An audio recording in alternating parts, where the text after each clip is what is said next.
Hello everyone and welcome back to another exciting episode of 1000 Gurus with me, your host, J.R. Yonocruz. So today's guest is Aeden Pham, who you might have noticed from a previous episode, but this is a special random show episode, and I asked him back to be a guest on this special episode number 31. So let me read his bio really quick. Aeden Pham is a published researcher. He has 2 master's degrees, studied in 5 different countries, has worked in multiple industries, including service, nonprofit, entertainment, and technology, has 20 plus years of work experience. Aeden is also an award-winning singer, dancer, writer, and film director, and also enjoys their time with various activities like stand-up comedy, archery, ice skating, and video/board gaming. So I really enjoyed this episode, as my random shows are always a nice break from our traditional interview format. It's very relaxing to just be able to speak my mind on topics and go back and forth with a friend of mine or a close friend of mine who I have good rapport with. And it's nice to have a conversation without any concrete structure or format. Normally I do enjoy that, but it's nice to change it up every once in a while. Special shout out to Aeden in particular, because he was kind enough to ask me questions that he knew I would enjoy answering, so it felt like a really nice gift that I really appreciated. But as usual, we get into some fun topics like personal finances, changes in mindset, anime, hot takes, productivity tips, etc. It was a lot of fun, and even though I do enjoy my typical guru interview format, I'm definitely looking forward to the next random show with a future guest. So without further ado, hope you enjoyed this random show episode with Aeden Pham. Welcome back to 1000 Gurus. Please welcome back my guest, Aeden. Yay, for the audience. Cool. Well, thank you, Aeden, for coming back to the show. I really appreciate it. Also, thank you for, this is a special random show, but also it was a fundraiser for my dance team choreos. And so Aeden was generous enough to donate to that. And one of the bingo fundraiser options was to come back on my podcast. So we appreciate that. Help reduce our retreat funds or retreat costs. Yeah, we love throwing money. Yeah, especially adult money. What's nice is that for the adults on the team, like the people who have jobs, it's usually easier to raise money because those people have friends who also have jobs. Whereas the college students on the team, usually it's other college students who they're asking money from. So it's, Yeah.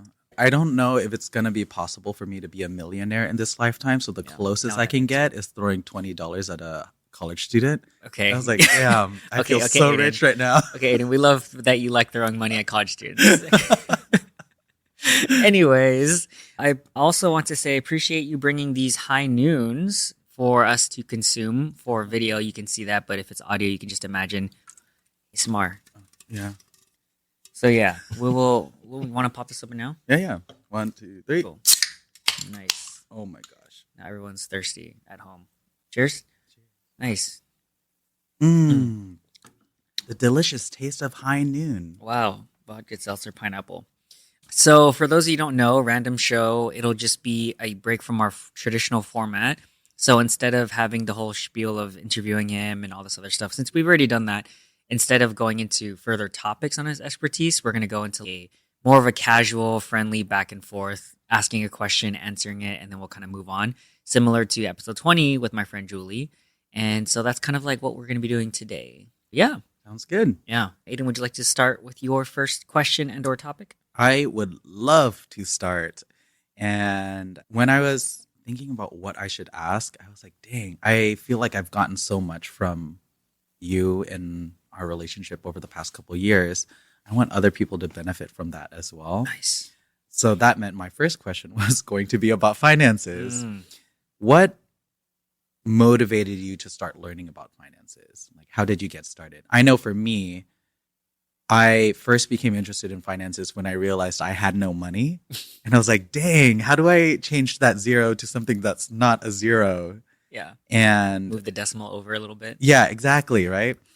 So reaching out to you to talk about finances, learning a little bit from my brother and my dad, although they're not as great as explaining it the way you do. So I was interested to learn more about what got you motivated to learn that, to become as strong as you are in that, and then to be able to share that with others. That's a good question. I think it's the straightforward answer is I also wanted to be rich or do well with money. And so I think that was always a strong motivation for me to learn about personal finance. And also early on in college or postgraduate, I started to learn from some mentors who were like big in entrepreneurship and stuff like that. And they recommended constant personal development and reading. And so when I was like 22-ish, I just started this reading 2 books a month sort of thing. And I've been doing that ever since. And so investing in my education helped me to find resources on how to be better at personal finance. And something that I love about personal finance, and again, if you're a personal finance person, I would love to have you on the show just to interview and have this conversation deeper. But what I love about personal finance is it's something that once you learn a few key principles and practices and habits that you can implement to your own life, it pays so much in dividends and ROI over the next 5, 10, 15, 20 years. And so I love having these coaching sessions with people where they can learn just a few quick things. And I know in 10, 20 years, they're going to be a millionaire or whatever that the case is, right? Mm-hmm. Or at least eliminate debt or get to a place where they are financially more comfortable. Mm-hmm. And we talk about this all the time, but I would never put a price tag on the feeling of having that financial security or stability, because having that just alleviates so much of the daily anxiety people have over, what if I get laid off at my job, or what if something happens? Do I have enough savings in the bank? Yeah. What if this credit card debt comes back to bite me in the ass, stuff like that. So I think it's kind of like evangelizing the whole, just learn about finances. You can do it in a safe way where you're not being scammed by someone. And it's just really easy principles that haven't changed over the long term. Mm-hmm. And yeah, that's pretty much it. Yeah, cool. Yeah, anything from you? I know you mentioned that you just wanted to, learn how to be better with money, but yeah, I definitely wanted to learn how to do better with money. And I think we started getting reconnected when I was starting to get back into the workforce after leaving academia. And that's when I started having to do my own taxes, because now I'm no longer a dependent. And then I had to look at paying for things like car insurance, health insurance. See, what you need is like a sugar daddy or something. Yeah, I would love a sugar daddy. I'm not opposed. That's my personal finance advice 101. Get a sugar daddy. I mean, I'm on the market for a sugar daddy, He's like, I'm open to that. If you want feet pics, I got feet. I got 2 of them. Yeah, I'm not opposed. I sometimes tease my friends and say my ideal sugar daddy, sugar baby relationship is they pay me to leave them alone. I was like, I promise I won't bother you all week. Just send me like $1,000.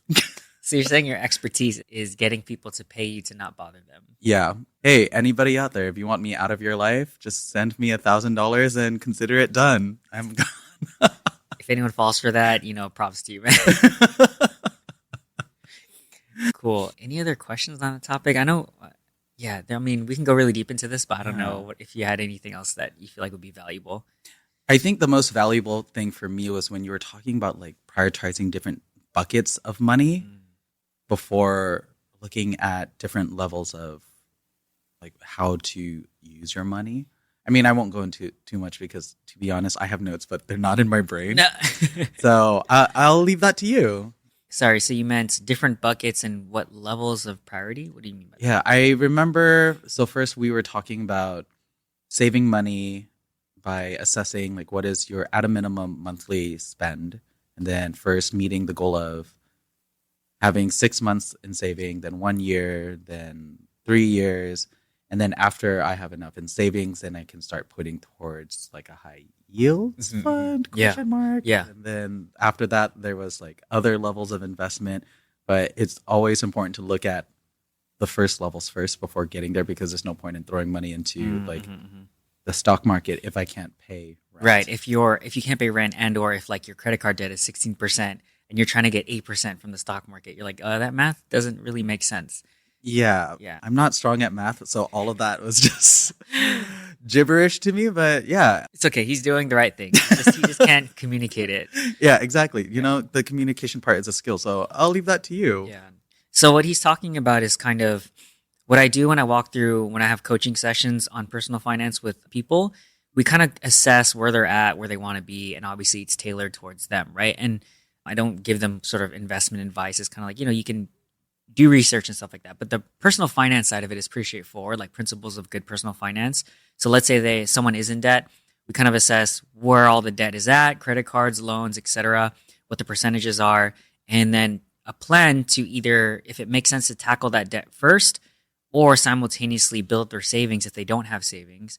But I learned this from two separate books. One is Ramit Sethi's I Will Teach You to Be Rich, and then Psychology of Money is more of the overall sort of money mindset thing. But it's pretty straightforward and outlined there, and I'll also link to my book summaries on that. But essentially, it's so assessing your debt, how fast and how aggressive you want to tackle that, your monthly spending, meaning like the bare minimum that you need to survive, and knowing what your bare minimum per month to survive. Let's say for me, it's $1,000, right? And if I'm trying to have an emergency fund that's 3-month emergency fund, and my bare minimum to survive is $1,000, then 3 months is $3,000, right? 6 months, $6,000. It's like easy math.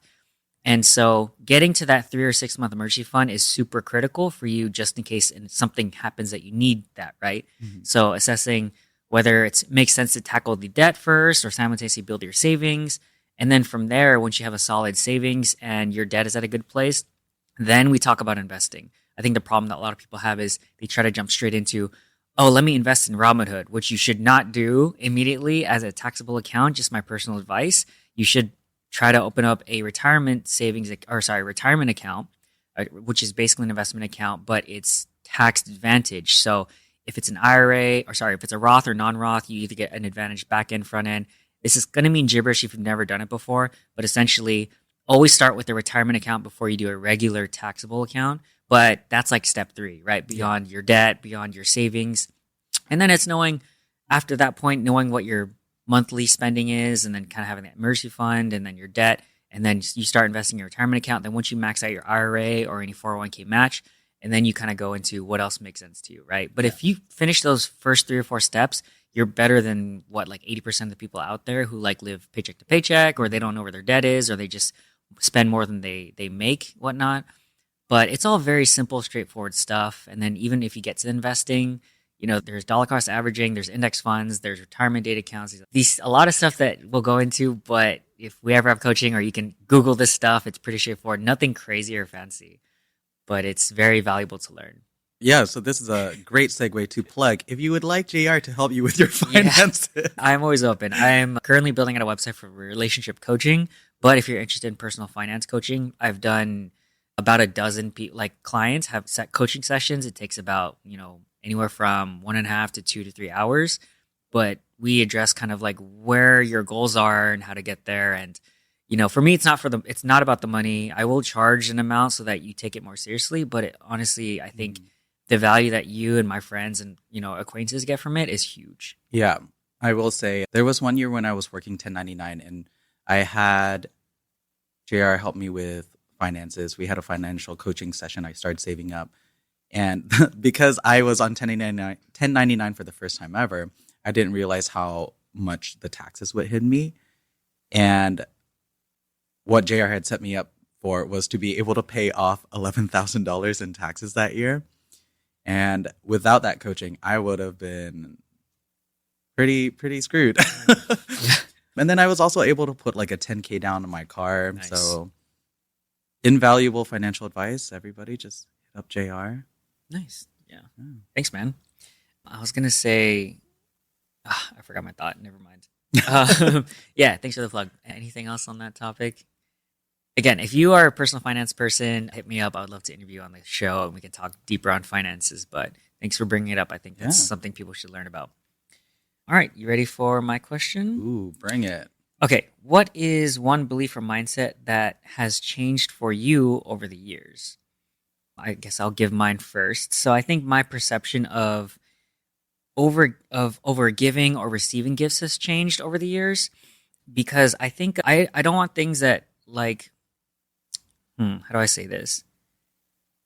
I usually don't want gifts because I'm not really a gifts person, love languages. Yeah. I'm not really a gift giving sort of person, but I have learned that if you want to express your love for someone else and if it's their love language, you kind of had to put in effort to be thoughtful and give kind of those sort of thoughtful gifts or, that sort of thing to someone else. But also, even if I don't like receiving gifts, I still appreciate the thought that goes into it, because that's the whole point. It's not the thing they gave me, like the shirt or whatever. It's the intention that they're giving me. And that's what I should appreciate, not the actual thing. Mm-hmm. For example, and for gifts, if you're a friend of mine, you give me gifts, I appreciate all the gifts you give me. But I really don't like things that just take up space in my life, like real estate. Like it just sits in my room, gathers dust. I like functional things or things that take up minimal space. So two good examples would be stickers that I can just put on like my laptop or whatever, or like apparel, like one-piece shirts or hats or shoes, something like that, because it's okay, I can wear this and it's taking up space, but it's functional. Whereas if you give me like a, like a, let's say like a pop thing, like a toy pet. or a chia pet or something where it's just, oh, here's the thing. And I'm like, I really appreciate it. Thank you. But in my head, I'm like, now what am I going to do with this? Because it's just taking up space in my room. But I think, that's one thing that's changed is my perspective of gifts. So what about you? That's a tough question. I think for me, it's something that I'm still working on, but a reassessment of how I define my own personal value.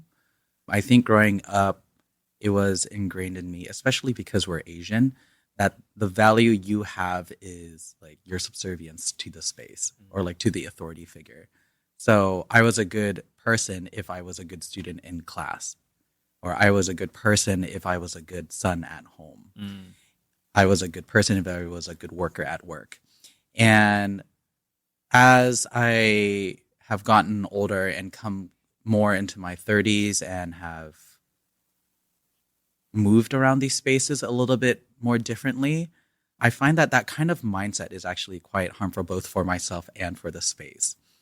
So internally or on a personal level, when I approach things with that sense, sure, there's some positive aspects to it, right? So I'm constantly trying to contribute. I'm constantly trying to optimize or create more efficiency for both myself and the spaces I'm in. And so there is value that is generated there, but it comes from a sense of not being good enough. And I think people can read that on an emotional level, even if they don't recognize it, like on an intellectual level. And that kind of breeds a space where people feel like, oh, am I not good enough now? If you're not good enough, then what am I? And so it sets people up to start unraveling, and the space becomes difficult for people to like navigate through or like to exist in, because now it feels like everyone has to do something in order to generate value for themselves, in order to deserve to be there. Something that I have been challenged by both my therapist and my vocal coach to do is to look at contribution more as a gift than as a necessity, right? So we enter a space. We are of value already, inherently as people. Like we already have value in and of ourselves. And when we come into a space, the purpose isn't to prove that we have value or prove that we deserve to be there, but to share our experience with each other and open up that space for everyone to contribute. I think that comes from internally a sense that is more stable, that's more relaxed, that's more inviting. So instead of creating anxiety around, am I good enough? Well, if I'm not good enough, then are you good enough? If you're not good enough, then am I good enough? It creates more of, oh my gosh, wow, you're bringing so much into the room. I want to bring stuff into the room. Like you're sharing so much knowledge. I want to share knowledge. And now everyone in the space benefits from that sort of collective calm or a collective open-mindedness. I love that. It's like an abundance mindset, sort of, too, right? Oh my gosh, yeah, that's exactly it. Yeah. And another thing, too, sorry to go back. What I was going to say, the last thing on finance, and we're just going to go back to right now, is it's good that you brought that up, because this episode probably go live like right around the tax deadline, whatever, right after it's like end of April, something like that. But going back to what you were saying, it kind of reminds me of this Tony Robbins quote where he says that with this sort of wealth mindset and scarcity versus abundance, what you should do is start with the mindset of being wealthy, because you have so much already in you, within you, a lot to be grateful for, so to speak. So you start well, because wealthy is a mindset, but having financial success is a different thing. That's a tangible thing. So start wealthy, but then generate income or generate wealth and build assets after that. Does that make sense? Yeah. Because wealth is more of a mindset. And it reminds me of what you're just saying, is like you start with that mindset, you're accepted as you are, and you already have value. And then from there, it's just you do the actual thing. I like that. Yeah. And I find that this has also been very helpful in my artistic endeavors. When I dance or when I sing, I find that my habit is to kind of approach it from this mindset of, oh, I don't know if I'm good enough to do this, so let me just try. I'm so sorry. I'm sorry I'm here, I'm doing this. I mean, there are better dancers, better singers who could be doing this. And I think that reads. I think people who watch me perform after that can tell that I'm performing with that mindset. And they're like, oh, I don't know if I should feel bad for this performer, or I don't know, the vibe is off. And so I've been working with my vocal coach more specifically to try to shift that mindset to say, well, no, when we perform, it's communication, right? We're trying to communicate with our audience or with other performers to try to tell a story, to have a conversation. And you can't really have a conversation if the entire time you're like, oh, I'm sorry. Oh, I'm sorry. If you're trying to justify your own existence. Exactly. And so I've been trying to enter spaces where I've been invited with a mindset of, I have stuff I can share, and I also have stuff I can learn. So I'm going to come and share what I can and learn what I can. And I would hope that I can invite others to do the same. And I have found that that instills a kind of confidence in me that I was lacking with the other mindset. I tend to pick up choreography quicker. I tend to do better harmonies. And that's because I'm no longer carrying around the anxiety of questioning my value, questioning my worth. Because if you already have it, you don't have to worry about it. And now other people can sense that and recognize that they also have value that we can see. Yeah. It's kind of like putting that energy in the space that you want to also create. Yeah. Mm-hmm. Cool. Did you have a next topic? I did. Okay, so I know you've brought this up a couple times, but favorite anime and why? I think my entire audience knows my favorite anime is One Piece. Okay. I literally wear the shirts every single chance I get. Even your producer knows. Yes, of course. My producer is very astute, so of course he knows. But yeah, so One Piece. You said why? Yeah. So personally, so do we have an hour? I guess in the nutshell, TLDR, there's a few different themes that I love about One Piece. For those of you who don't know, why are you listening to this? Go watch One Piece. I'm just kidding. But it's a pirate anime, so it's about like this crew called the Straw Hat Crew, and their captain Luffy, he's like a rubber man. He has like special powers, and he's stretches and stuff like that.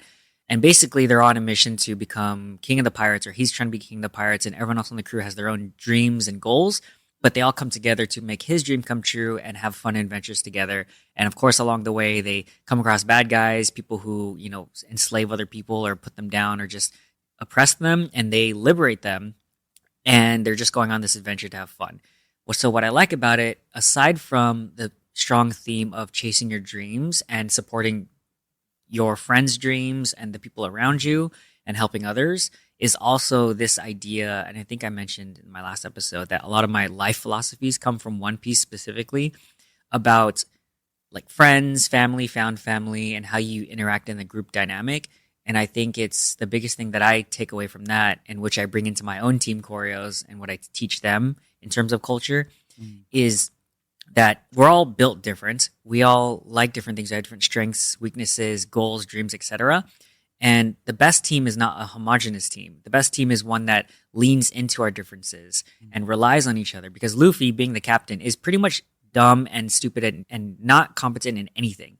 The only thing, he's very strong as a fighter, because in anime punch manga, they fight. Yeah. But what he is good at is caring about other people and doing whatever it takes to keep his word. Like, he never goes back on his word.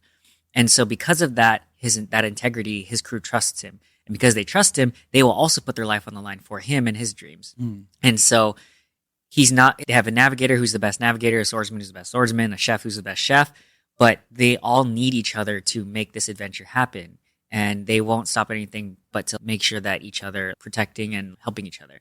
And so I see that as, you can't, unlike these other anime and manga, you can't go at life alone. You can't just be the main protagonist and just force your way through life. You have to learn how to rely on others, help yourselves, stick true to your principles, and stay true to yourself.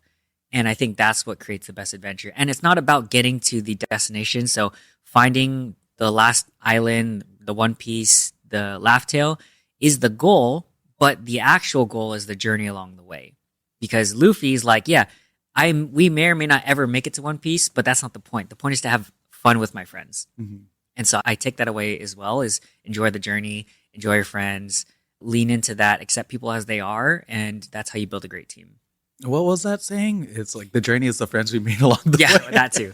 The journey, or like the real treasure or whatever is the friends you met along the way or something like that. Yeah. So that's kind of it. I mean, it's also a pirate anime, so they're trying to find the One Piece, which is a treasure. So, But yeah, if that does not evangelize you to watch One Piece, I don't know what will.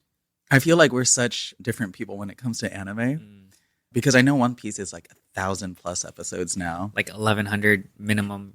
Jeez. Yeah. Good luck to anybody who's starting new. There is a new reboot sort of version that they're doing. It's like a streamline with the new studio. I see. And so they're trying to compress like let's say the 1,200 episodes into like maybe 200 to 300. And it's updated because this anime came out in 1998, sometime around then. And so it's to bring in the new audience to this sort of concise, streamlined version. So be on the lookout for that if you're. And also there's the live action as well that's bringing more people in. They're different mediums. The spirit of One Piece is still the same across those mediums, but whatever you get into, it's like on you. I think once you become a diehard fan, you'll want to read the original source material. Yeah. But honestly, whatever brings you in, highly recommend it. Dang. I might look for that shortened. Yeah. It's on the horizon. Like maybe this year or next year it'll start airing. Oh, what a funny pirate pun you got there. I was gonna say mine is I feel like an opposite cut. So my favorite anime is like it's very hard for me to find anybody who's seen it. It's called Death Parade. Tell me about it. And it's one season. I think it's only like 16 episodes. It's super tight. I really like the animation. It is a bit on the dark, depressing side. Yeah. So the premise of it is basically the main character is a bartender at a bar that sits between life and death. And so when people die, they forget like the past couple hours of their life. So they don't think they're dead. They show up in the bar and he makes them play games. And based on how they engage with each other through the game, he judges whether they can be reborn into another life or sent to eternal damnation. But the twist is there's another girl who shows up, but she doesn't come into the bar through the typical means. So they have no idea who she is and how she's there.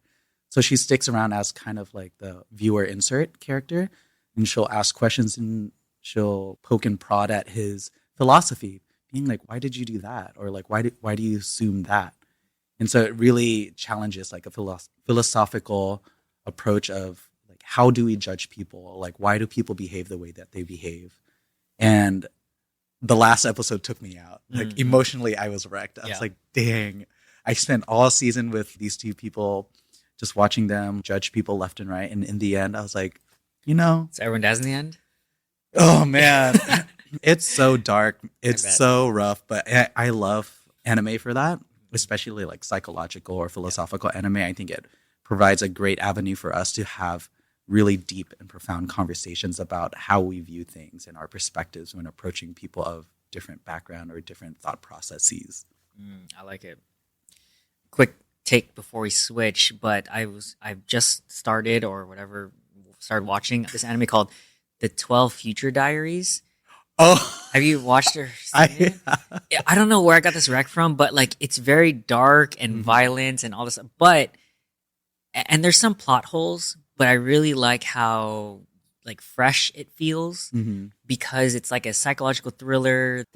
Basically these 12 people have these diaries where they have different sort of seeing into the future-esque abilities. And number one is the protagonist, but the second diary holder is like this psycho creepy girlfriend who's like a stalker, but she's also superhuman and she's a sociopath. Like she can kill people easily. So she's obsessed with him. But then there's 10 other people who have different motives and stuff.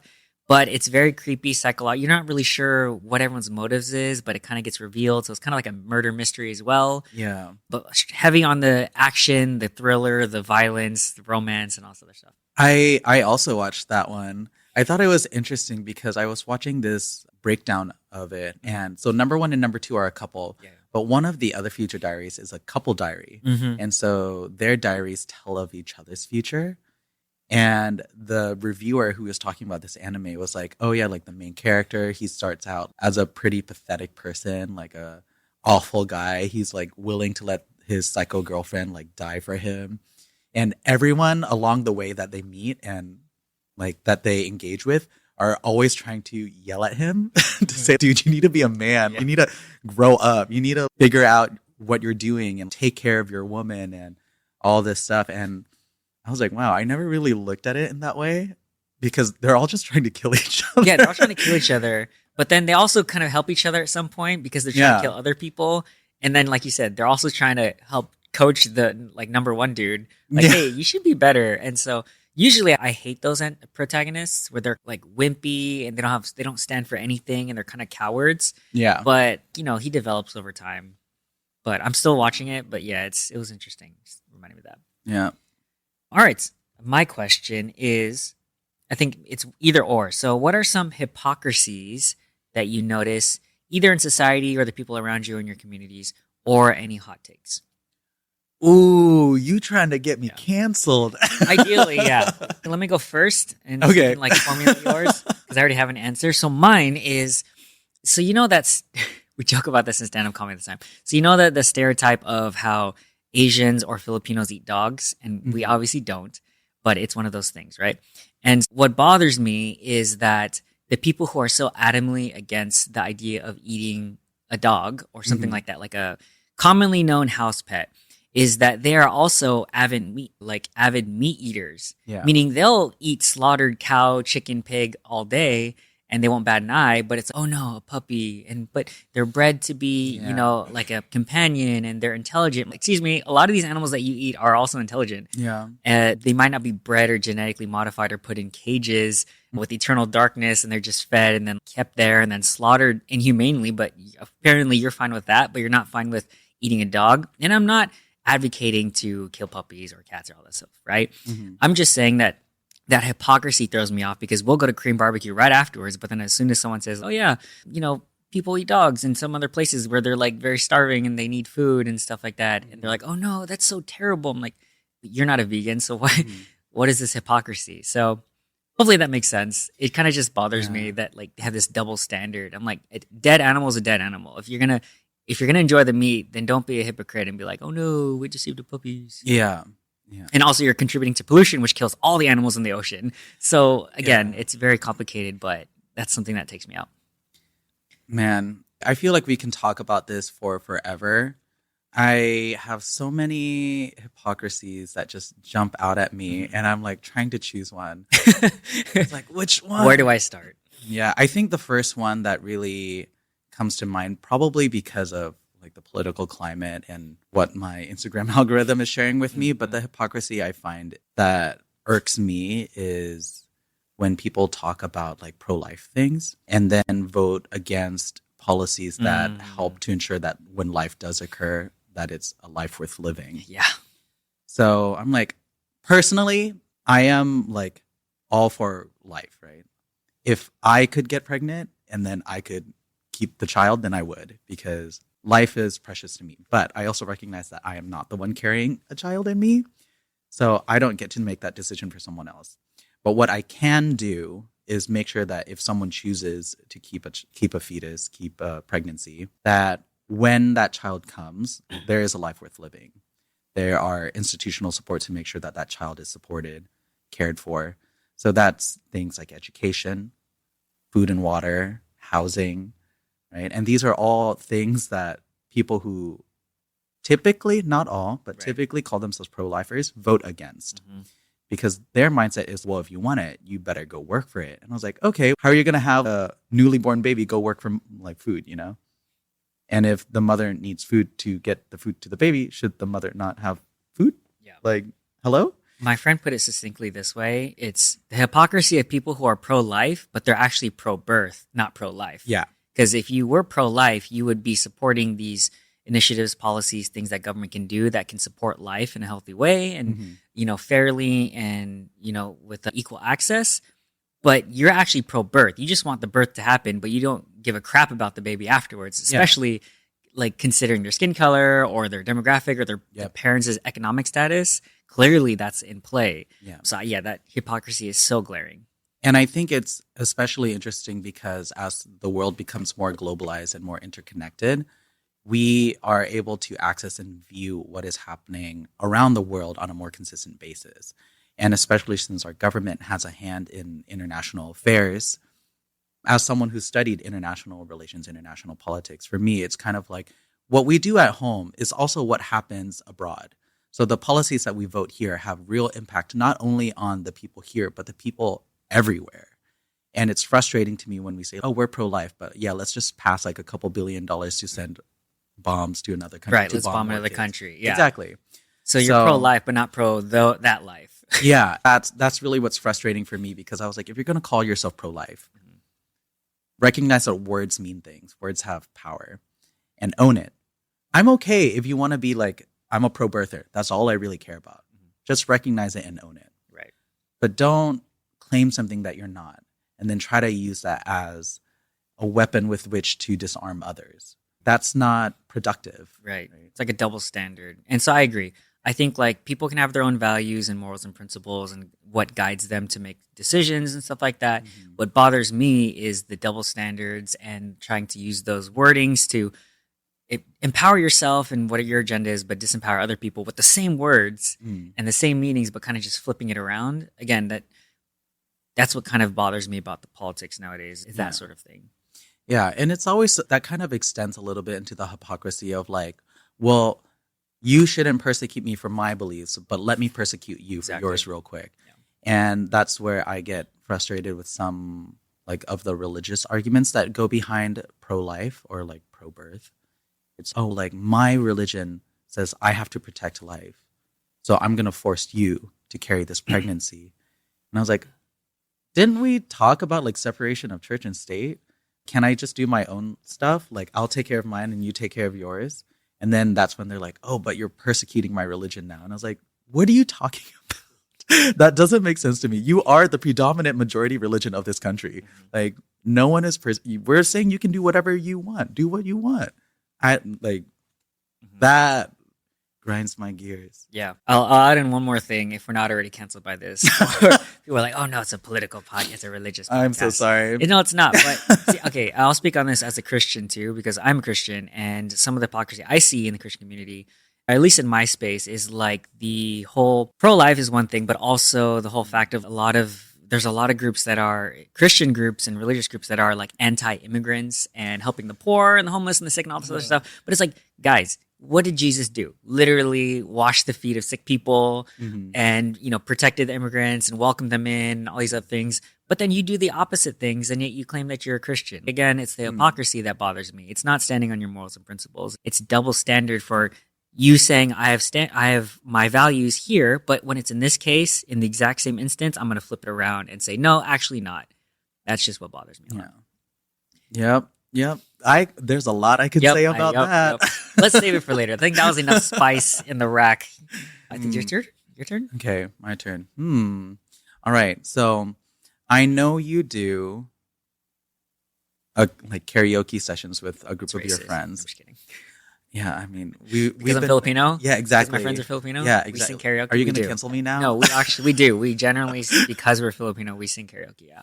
Yeah, tight. So I wanted to ask how did you get into singing, aside from the stereotype, like on a personal level? Aside from your genetics, how did you get into singing? The first note you sang when you came out the womb versus... Yeah, it was Jollibee. Oh my God. I just wanted to know how you got into it, how you got to the point where you decided to invest more in it by having like consistent karaoke sessions. What's your engagement with music? So for example, for me, I started singing in high school because my sister was in a choir and I joined. And for me, like I said before, my concern had always been like, oh, I want to contribute. Like I really love singing. I think it's like a great form of expression. It's like really cool to do. But I feel like I'm constantly like not good enough, which is why I sought out a vocal coach who I've now been with for years and part of his training. What's his ethnicity?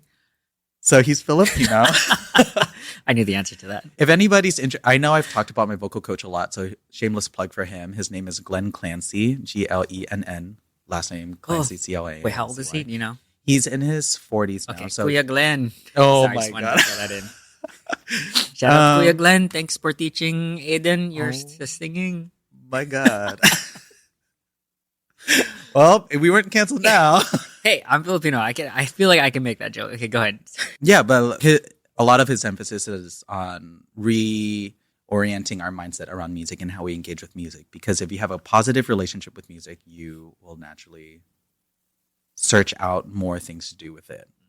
And so knowing that that has been my journey, I was curious to know what your journey is as someone who did not like have training through a vocal coach, Yeah. did not go to this guy that I go to.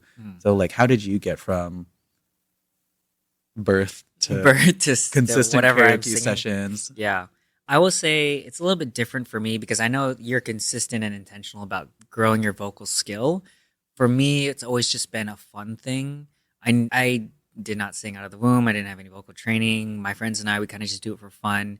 As a social thing, like every 4 to 6 weeks, after about like 4 weeks, we start to feel this itch like, we got to go karaoke soon, right? Because it's just fun. And maybe it's an inherent like Filipino culture thing. But yeah, for me, I think a lot of my family always sang, the stereotypical Filipino karaoke Magic Mike at like parties and stuff like that. And so I was always surrounded by that environment. So it's just a normal thing. And it's not that everyone knows how to sing, but apparently eventually they get better. So I remember when I was like in middle school, early high school, my sister and I would sing like these Tagalog songs, and we don't speak Tagalog. So I would just sing phonetically as I hear it, and I would copy my dad. Like he would sing like "Bakit na yun ka lang," and I would sing just like the Tito sort of version. But I'm like, I don't know what I'm saying. I don't know if I'm saying it right, but I'm just doing it just for fun.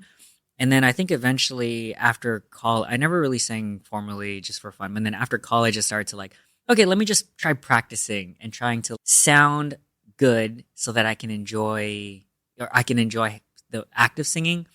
And I think at some point there was like a switch or like a threshold where I'm like, oh, I think I'm decent now. So that when I do sing, it feels a lot better than that sort of skill gap where like let's say in dancing, you're like, okay, I don't think I look good and it's not enjoyable. But once you start to get to a certain level and you like where you're at, it starts to get more fun. So eventually I just got there where I'm like, oh, I think I'm decent now. So now I really have a lot of fun. And I think the fun aspect, kind of like what you're saying, enjoying the thing that you do, put gas on the fire. And now we go consistently. And I don't think about, oh, do I sound terrible? Because I know I'm not trained and I know I don't always sound good, but I know that I sound good enough that I enjoy it enough that I will keep going. And I think that inherently keeps improving my skill because I'm inherently practicing, but not consistently as you. Yeah.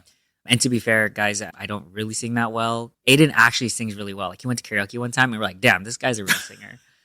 So yeah, just a disclaimer. Thank you. No, I mean, I think you sound dope. Thank you. I honestly think my coach would like you better because I'm always so uptight about it. And he's like, dude, you need to fucking relax. Yeah. Go to karaoke or something. Yeah, he's like, you need to find the fun in it. And I was like, music is supposed to be fun. We do this because we enjoy it. And I was like, oh, right. My bad. Okay, what are your go-to karaoke songs? Oh, dang. For people who don't have the privilege of going with us, what can they expect? What are your top 3 that you expect to sing? Ooh, top 3. Okay. So anytime I think about top 3, I try to vary it up a little bit. I'm going to do the same. Yeah, to test out my waters. So I like musicals. So the first one I would do is She Used to Be Mine from the musical Waitress, but the Jeremy Jordan version. It's in a key that I can manage. We love managing keys. I know. And we love Jeremy Jordan. Oh my God, he's phenomenal. I saw him in the Great Gatsby musical a couple months back, and I am obsessed. He is so good. So that's one. Another one that I like to do is Wildflower by Park Hyo-shin. So I like Korean ballads. Very nice. So I really enjoy coming back to this song on occasion because it's like a checkpoint for me to see like how much I've changed technique wise or mindset wise. So sometimes I'll be singing and as we get to the bridge, I'm like, oh, okay, what technique do I want to employ? Or am I ready to employ it? Versus sometimes I'm like, oh, am I scared of like the bridge coming up because it's high? Is that going to cause me to tense up? Is that tension going to prevent me from singing it? And so that one's always fun for me to showcase, but also surprise myself. Be like, oh, shoot, I can do it today. That's nice. And let's see, my third song, depending on who's there, I will change it. So I have a couple Japanese songs, some Tagalog songs, some Thai, some Viet songs that I have like in my docket. And so I adjust it depending on who's in the crowd. Same. Yeah, just so I can be like, surprise, I gotcha. Yeah. But if not, then I usually just try to do something a little fun just to mix up the vibe. And in that case, my go-to would be Anaconda by Nicki Minaj. Perfect. I was like, hey, I need to remind people that like, yeah, we're here to put on a show. It doesn't need to be like superb singing all the time. It can just be throwing ass sometimes, you know? Nice. Yeah, pro tip for guys going karaoke, have a karaoke list or like a song list. So be prepared. I break mine up into categories like Disney songs, rap, ballad, like Korean ballads, Japanese ballads, like pop songs, top 40 sort of thing. It helps with the flow because, you know, half the time you go in there and the first 5 minutes people are just looking. But I'm like, noob, just go in with you should have a list, especially with my friends. I'm like, you guys don't have a karaoke list? It's easy. Just you put in your usuals and then kind of get the ball rolling. Yeah. But so yeah, my top 3 would always be any combination, not in this order, but an Eminem song or a rap song because I'm like the biggest Eminem fan. So it might be like Rap God or Forgot About Dre with Dr. Dre. And then I'll do a Disney song. Typically it'll be Frozen. So something with Elsa that I'll sing. Probably the reprise of, what is it called? Not You Don't Want to Build a Snowman. It's the... Is it from the first or second? From the first movie, where after when Anna's trying to go back and be like, "Hey, you should come back," and she's like, "You can just unfreeze everything." And she's like, "No, I can't. I don't know how." First Time in Forever reprise version. I love that one. Or like Disney, like Something There, Beauty and the Beast. And then my third one will be a guaranteed Japanese ballad from TVXQ or DBSK, and it'll be either Love in the Ice or Bolero. Don't know what I'm saying, but I listen to TVXQ like at least once a week, and they're just like my old group because their ballads just dominate. I've definitely heard you sing all of those. Yeah. A+. And I will solo like a duet, but what's a 5-person? Like, what is that called? Quintet? Okay, so I quintet solo. So I'll do all the parts like how they do it.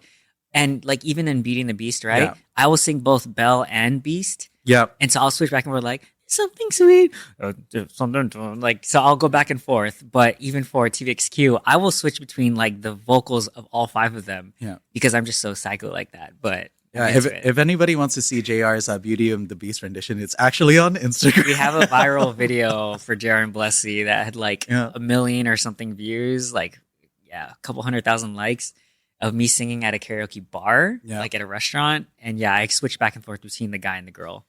I thought it was so funny because I see the waitress come up with another mic and Blessy goes, "It's okay, he got it." And so I died. I was like, that's so funny. You know, it's funny afterwards too, because, you know, that's karaoke crew, like just a bunch of us. And so that was one of the first times we went to a karaoke bar. And I got featured on that restaurant's Instagram. And, you know, we do it for fun. But then I was telling Blessy jokingly, I was like, "Oh, did you get featured on the Instagram?" "Oh, no, just me." "Oh, so you're saying I'm first place in karaoke. You're saying I'm the best." I'm joking, but I am first place. So I mean, tight. We love it. We love it. Congratulations. So new topic. So we're both optimizers if you listened to Aeden's first episode. So what is one way you've optimized your life recently, or one thing you do that gives you more peace? Ooh. I know those are kind of different, but similar, right? Yeah. I'll start with mine and I'll go quick. It's cutting people out and maximizing peace when values don't align. And so it's not so much to say I'm not like hack and slash, but I'm very intentional with like, okay, over time, if you're very observant, self-aware, and you're observant around, if you listen to Jesse's episode, which just went live, well, before this recording, but it's, you know, surrounding yourself with people mindfully and not just mindlessly and protecting your peace there. But I think I've gotten better at understanding the type of people that are around me and being more intentional with spending time with people who align more with my values and less around people who don't align with my values. But more than that is if it comes to a point where I know I should probably cut them out because they're not good for my, you know, mental health, or they're just toxic people, or I don't like their lack of integrity, or they're not a person of their word. I'm really big on integrity, meaning if you say you're going to do something, you do it. And there are just a lot of people in my life who maybe they're fun to be around and, you know, they're exciting and all this other stuff and good vibes, but they will leave you on red. They won't reply. They'll say one thing and they'll do another thing, and they treat you one way and then do another thing another way. So those people are in a new category of mine where I'm like, I'm going to invest so little energy into this because it's robbing me of my peace. And also, I'd rather be surrounded by people like yourself who do something, they say something, and then they do something. So if I call you a person of integrity, that's like the highest compliment I can give. And if you aren't that person of integrity, I will spend less and less time with you. But, I'll still treat people with respect. And if they want to reach out and I have the capacity, I'm glad to spend time. But otherwise, that's what I've been doing. Wow. Props to that. I definitely feel that. I think that's the challenge for myself as well. I think it's funny that you asked this question because I feel like I gave you the answer literally like a couple of days ago when I gave it to you before we even started recording today. But as I am deciding to let go of some of my side hustles so that I can focus more on myself, I have started doing daily retros for myself. And so I have a tracker in which every day I record some of my metrics that I would like to track. So how much water did I drink? What did I eat that day? I don't necessarily calorie count. I just look at what did I eat. I track my weight and my exercise. And then I list out my 3 Ls, which is a very project manager type thing. It's my liked, learned, and lacked for the day. So what did I like about today? What did I enjoy? What did I learn from the things that happened, or what did I take out of it? And what did I feel was missing in my day, or what did I fail to achieve in that day?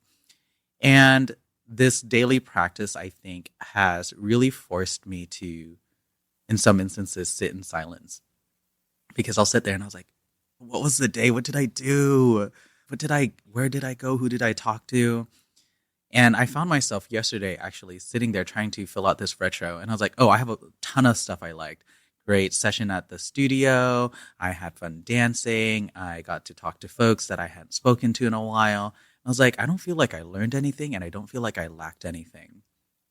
And my desire was to like close the chapter and be like, okay, I'm done. But I forced myself to sit there and I was like, no. I had to have learned something and I had to have lacked something because no day is ever perfect. And that really pushed me to start looking at things like, okay, so I drank enough water and I ate enough, but did I eat too much? I was like, no, I really only had 2 meals, but those meals were huge. And so I was like, okay, so what I'm lacking is portion control. So if I want to improve my diet, that's something I need to look at. And now that I've been able to identify it by forcing myself to sit there in silence for 5 minutes and reflect, I now have actionable next steps to improve my subsequent days.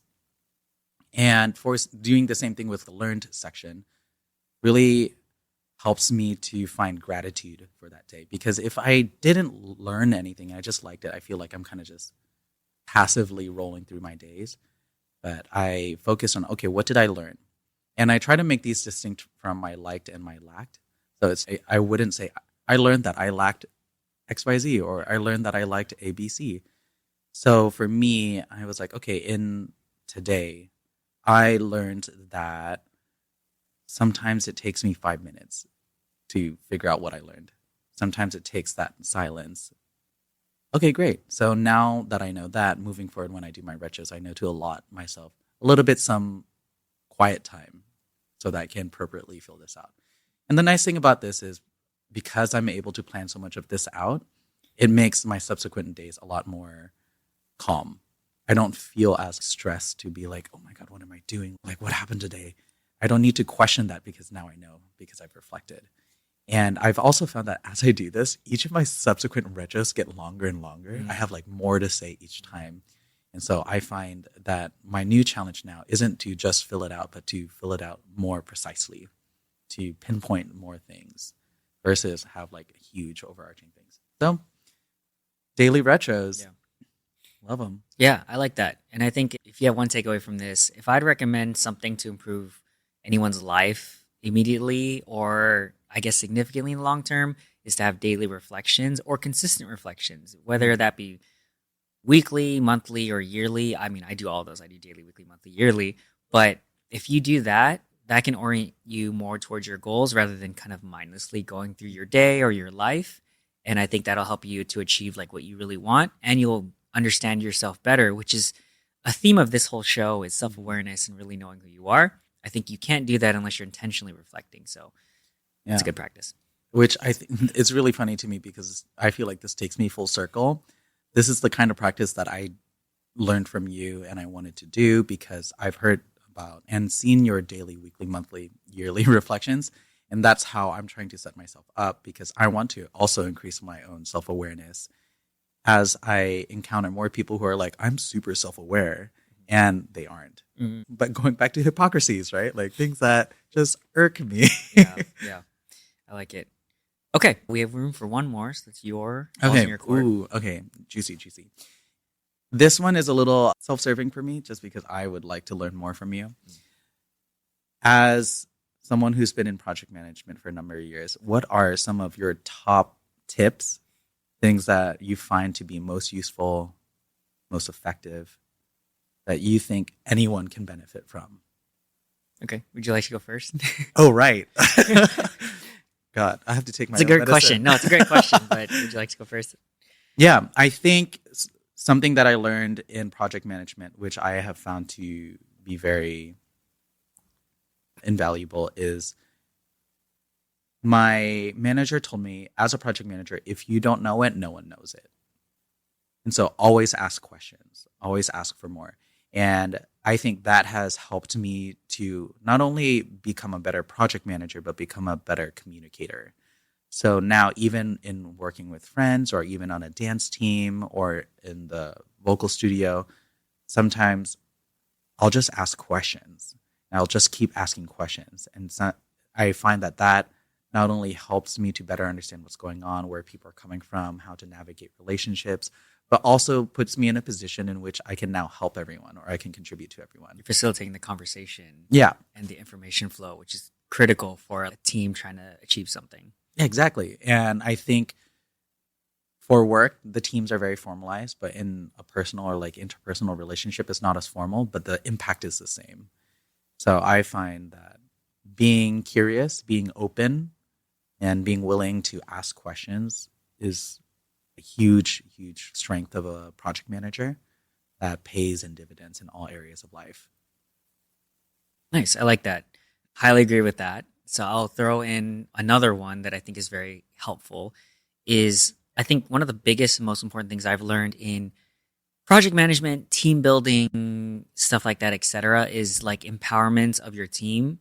I learned this in Scrum and project management a long time ago, but it's like a team that relies on a leader or a bottleneck or a manager to tell people what to do moves significantly more slowly than a team that is full of leaders who are empowered to make decisions and act faster and leverages their creativity and skills to get the job done better. Kind of like a pirate crew, One Piece sort of thing, right?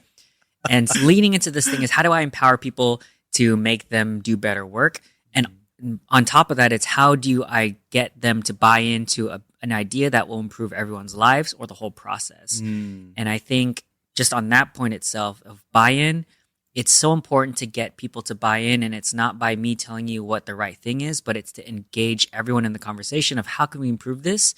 And it might be my idea or it might be someone else's idea, but the fact that they're in this conversation and they're like, okay, here's our 3 options. What do you guys think? And if everyone gets to this, okay, this is our top option and we do it, that buy-in is way more important than me as the leader or manager or whatever telling them you should do this, because now they're just following orders, as opposed to now everyone's bought in that this is the best solution. We should all adopt it. And because they're all bought into it, they're going to do it without question, or they're more sold on it, right? So I think that's the biggest thing I've learned about leadership or project management is getting people kind of engaged in that process so that they buy in. And then that's where the change happens. And that's where the empowerment happens. And that's where the better team happens. Yeah. So yeah. Wow. Yeah. I think that's really cool. I like that. Yeah. Super applicable because one of the jobs I have right now, we're going through a lot of transition. It's very top down and we're meeting a lot of resistance. And so when you were describing that, I was like, dang, they should have just hired you. Thanks. I'll let them know. Thank It's you. not too late. Cool. Yeah. All right. Any last thoughts? We're at time. We'll do wrap up, but anything else on that before we come to a close?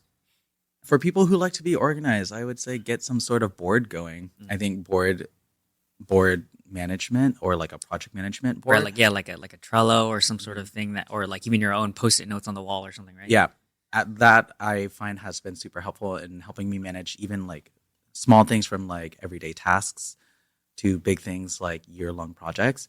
Personally, I enjoy that a lot. So if folks want some sort of organization system, I would recommend looking into project management boards. Nice. Cool. All right. We'll go to closing questions since we'll keep that consistent. So first is always gratitude. Shout out to my mom. Aiden, what are you grateful for? I am once again grateful for this wonderful, beautiful podcast space and our wonderful producer. Thanks, Solomon. Thank you. Check it out. Oh, you're welcome. I am also thankful for JR for hosting this podcast, creating this podcast, and giving folks a platform to learn from each other. And I'm grateful for my therapist. Nice. Yeah. Yeah. Shout out to her. I haven't shouted her out enough. There you go. You're changing lives by changing this dude's life. Thank you. I'll give mine just real quick. Gratitude to everyone listening and contributing to this show. All of my guests, obviously, Podcast Place, Solomon, and everyone who's watching, listening, subscribing, and giving all the love and support. You know, this is it's a fun project that I love doing, a passion project of mine that I would do regardless. And I appreciate that people get value out of it regardless, because, you know, that's kind of like a peripheral benefit for me, is that if you guys enjoy this, it's great. So I appreciate that. So any feedback, I'm always open to that. And if you have any requests or referrals and whatnot, or any topics you want me to talk about or guests you want me to have on, please let me know. But I'm grateful for all of you guys. All right. And any final ask or takeaways you'd like them to have from this conversation? I know it's kind of like a random show, but any final ask aside from getting out your own project board? Final ask. I'd say ask good questions. Stay curious. Nice. Also the theme of the show. Cool. And this last question, Aiden, where can they find you if they want to connect or see what you're up to? I am primarily on Instagram at Aeden Anthony, spelled AEDENANTHONY. Nice. My link tree is there as well, so that'll link to my YouTube where you can watch some of my other artistic endeavors, dancing, singing, my short videos or short films, whatever you call them. Mm-hmm. And yeah. Cool. All right, Aiden, that's a wrap. Thank you so much for being here again. I really appreciate it. I know we have legendary conversations that can go on for hours, but it's nice to have it recorded for posterity and for, you know, all of eternity until the internet dies. So thank you for being here. Yeah. And my final sign off, thank you guys for listening and tuning in. I really appreciate it. Reminder to always be kind to other people, especially yourself. And reminder that you can always learn something from someone if you take the time to listen. So thanks for being here. Thank you.